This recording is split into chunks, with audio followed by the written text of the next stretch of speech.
Hello student, welcome to Shri Shraddha English medium school online classes. कैसे हो आप सब? ठीक ही होंगे। चलो आज हम standard 4 subject Hindi chapter number 3 पक्षीराज मोर। पक्षीराज मोर यानी कि वो एक पक्षी है जो मोर है। मोर के बारे में तो आपने सुना ही होगा। पक्षीराज मोर क्योंकि वो पक्षी है और उसे पक्षीराज की उपमा दी गई है क्योंकि वो पक्षियों का राजा है। वो हमारा राष्ट्रीय पक्षी है, इसलिए उसे पक्षीराज कहते हैं। पक्षीराज मोर। आज हम ये चैप्टर देखेंगे, चैप्टर नंबर 3। तो पहले हम इनके हार्डवर्ड देख लेते हैं। कलगी यानी कि मोर के ऊपर जो है कलगी लगाई होती है, देखो इस तरह के माथे पर, उसको कलगी बोलते हैं। मुकुट, ये मोर के ऊपर जो हम मुकुट पहनते हैं, वो राजा जो मुकुट पहनते हैं माथे पर, ये कलगी मुकुट से भी ज्यादा अच्छी लगती है। पाठ में ऐसा बताया गया है। सवेरा यानी कि सुबह सुबह। अनगिनत यानी कि हम गिन न सके। ये जो इसके पंख है उसमें जो अनगिनत चांद जैसी बिंदियां दी है, वो कैसी है? अनगिनत है, जो हम गिन नहीं सकते। आकृतियाँ यानी कि हम जो आकृति बनाते हैं ना, वही आकृतियाँ। नृत्य, मोर जब नाचता है, नृत्य करता है। डांस, नृत्य यानी कि डांस, उसे नृत्य कहते हैं। मोहित यानी आकर्षित होना, मोहित हो जाना। हम देखते ही उस पर मोहित हो जाते हैं। मोहित यानी क्या होता है? हम उस पर फिदा हो जाते हैं, उसे देखते ही हम मोहित हो जाते हैं। उपकारी यानी कि वो काम करता है, दूसरों के उपकार करने वाला उपकारी, जो हेल्पफुल होता है, जो हेल्प करता है, उसे उपकारी कहते हैं। आचरण यानी कि व्यवहार, बिहेवियर। आकर्षण यानी क्या होता है? सुंदर, एट्रैक्टिव। सुंदर यानी कि एट्रैक्टिव।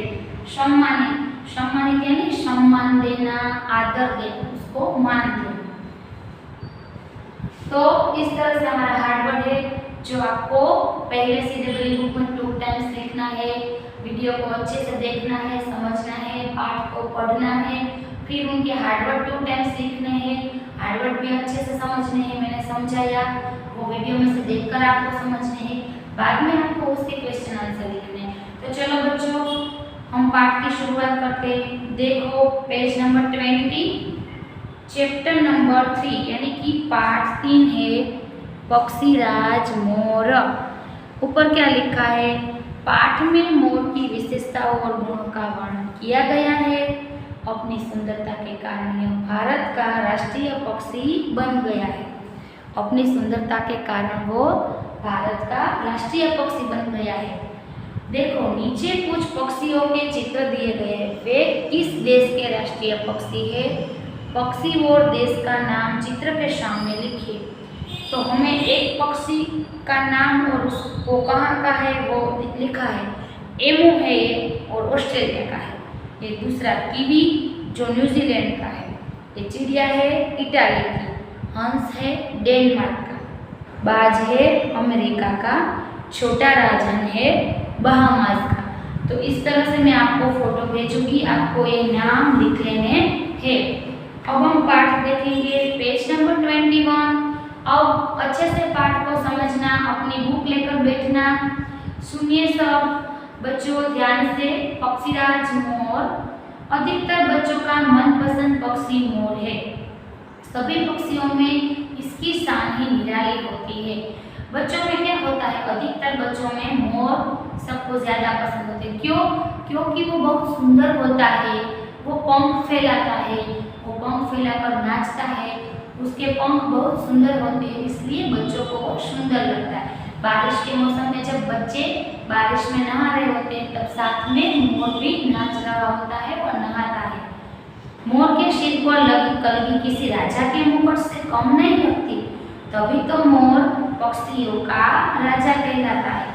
मोर के सिर पर जो कलगी लगी है वो राजा के मुकुट से कम नहीं लगती, वो राजा के मुकुट से भी अधिक सुंदर लगती है, इसलिए तो मोर को पक्षियों का राजा कहलाता है।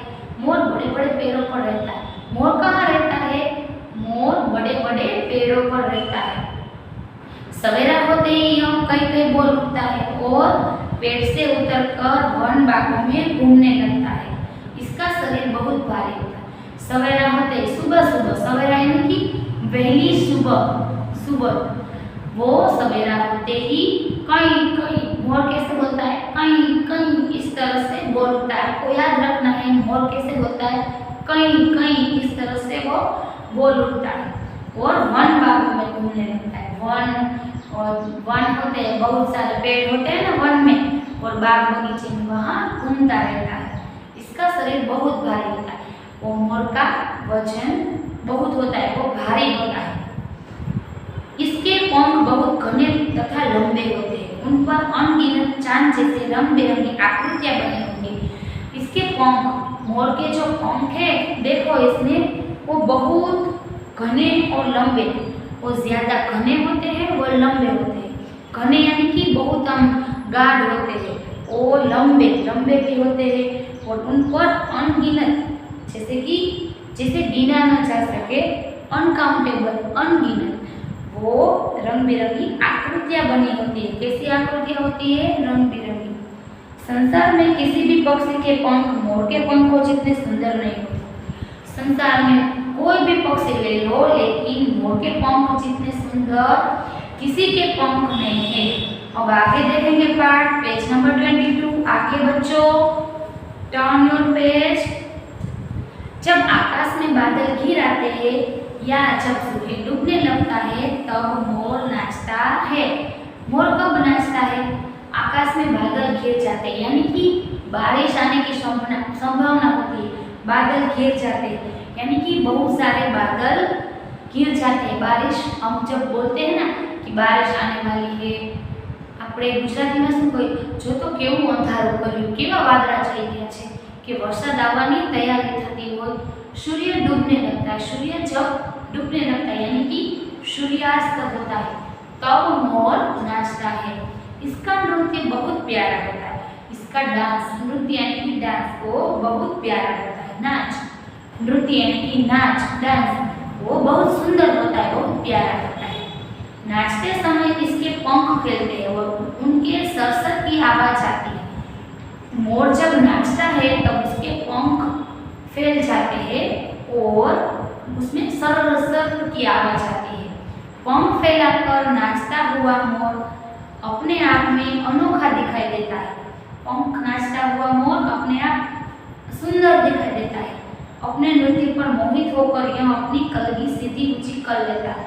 वो जब खुश हो जाता है, वो नाचता है, तब वो अपने नृत्य पर मोहित हो जाता है। उसे अपना नृत्य अच्छा लगने लगता है। मोहित होना यानी कि वो अच्छे से डांस करने लगता है, वो मोहित हो जाता है, उसे अपना नृत्य अच्छा लगने लगता है और वो क्या करता है? अपनी पंख की कलगियां सीधी ऊंची कर लेता है।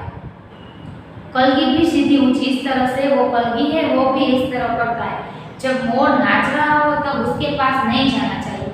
उसके पास जाने से वो अपने पंख समेट कर नाचना बंद कर देता है। जब आप मोर नाचता हो तब उसके पास जाओ तो उसके पंख समेट लेता है और नाचना बंद कर देता है। मोर फल बीज तथा छोटे छोटे कीड़े खाता है, यह सांप का शत्रु। तो आपको कोई पूछे कि मोर क्या खाता है तो आपको याद रखना है मोर फल बीज तथा छोटे छोटे कीड़े खाता है, यह सांप का शत्रु है। यानी कि शत्रु यानी कि दुश्मन। मोर सांप का दुश्मन है। मोर सांप को मार डालता है, वो सांप को मार सकता है। उसकी चांच बहुत धारदार होती है मोर की। यह मनुष्य को सांपों से बचाता है। इस प्रकार यह एक उपकारी पक्षी है। यह मनुष्य को सांपों से बचाता है। जब मनुष्य को कोई सांप डस दे दे तो मनुष्य मर जाता है ना, तो ये सांप मनुष्य को सांप से बचाता है। सांप को ही मार डालता है। जहाँ भी सांप को देखता है मोर उसको मार डालता है। उसकी चांच धारदार होती है, उससे ही वो मार डालता है सांप को। और वो हमारे लिए उपकारी पक्षी है। उपकारी पक्षी यानी कि दूसरों पर उपकार करने वाला, हेल्पफुल, वो हमारे लिए हेल्पफुल है। सुंदरता केवल पंखों और रंगों की ही नहीं होती, मोर के आचरण में भी सुंदरता पाई जाती है।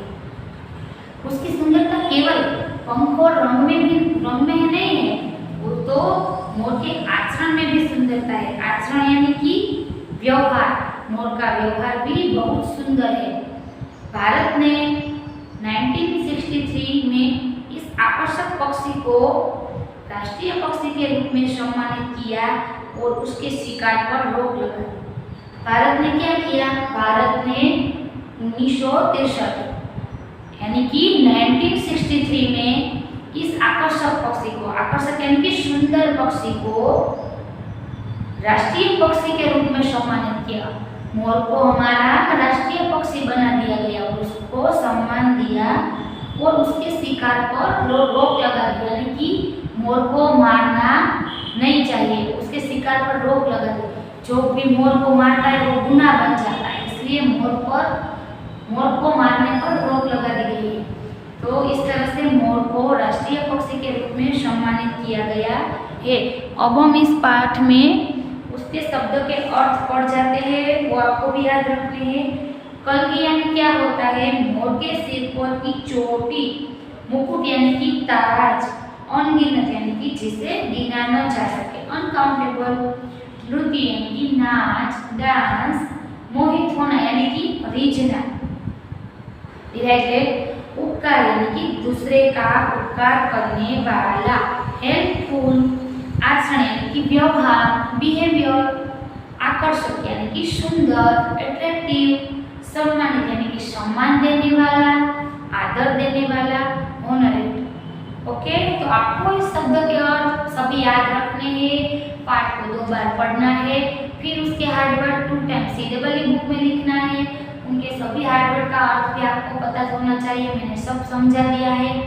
पाठ भी आप 2 बार पढ़ लोगे तो आपको सभी क्वेश्चन के आंसर आपको आ जाएंगे। मैं इस क्वेश्चन आंसर के फोटो भेज दूंगी आपको और आपको फिर उसको टर्म बुक में लिखना है। तो बच्चों, यहाँ हमारा चैप्टर नंबर 3 पक्षीराज मोर, यहाँ चैप्टर ये पूरा होता है। आपको क्या करना है? आपको देखो ये सभी क्वेश्चन आंसर के जवाब मैं भेजूंगी, वो लिखना है और यहाँ आपको एक मोर का चित्र भी बनाना है। देखो मैंने यहाँ मोर का चित्र बनाया है, इस प्रकार आपको भी बनाना है। और यहाँ आपको राष्ट्रीय पशु, राष्ट्रीय फल, राष्ट्रीय फूल, राष्ट्रीय वृक्ष, उसके चित्र आपको कहीं से भी पेपर हो, न्यूज़पेपर, उसमें से कट करके इस बुक में लगाकर कंप्लीट करना है।